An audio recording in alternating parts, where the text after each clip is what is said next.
उनका चार चार गाना इंटरनेशनल है, एक को नहीं है, ये भी मैंने सुना तो मुझे हंसी ही आई। एक भी नहीं है। क्या करेगा इंसान, हंसी आएगा, लाठी तो चलाएगा नहीं। चार गाना इंटरनेशनल, चार चार गाना, उनका एक ही गाना।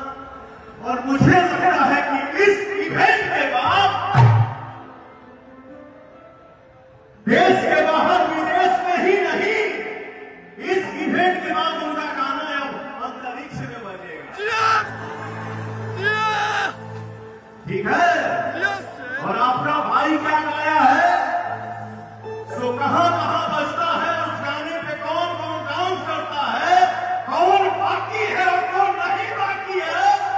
कमरिया तारे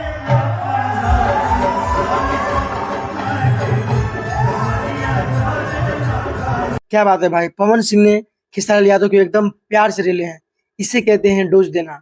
क्योंकि भाई खेसारी लाल यादव ने बोला था कि पवन सिंह का एक ही सॉन्ग है जो कि इंटरनेशनल है और मेरा चार चार सॉन्ग है।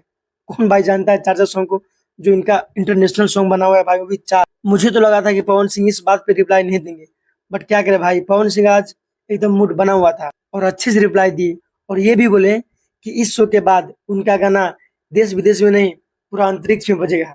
बाकी आप लोगों को क्या लगता है कि पवन सिंह खेसारी लाल यादव को जवाब देकर सही किए कि नहीं? क्योंकि भाई कोई भी इंसान कितना चुप बैठेगा भाई, बार बार कोई खो देगा तो भाई सामने वाला भी फ्रस्ट्रेट हो जाएगा। बाकी पवन सिंह का ये रिप्लाई आप लोगों को कैसा लगा कमेंट बॉक्स में जरूर बताइए। अगर आप लोग इस चैनल पे नए हैं तो प्लीज सब्सक्राइब जरूर कर लीजिए, क्योंकि मैं इसी तरह का वीडियो इस चैनल पे डालता रहता हूँ। तो आप लोगों को ऐसे ऐसे वीडियो बहुत सारे मिलते रहेंगे। तो चलिए फिर मिलते हैं किसी नेक्स्ट वीडियो में, तब तक के लिए जय हिंद जय भारत।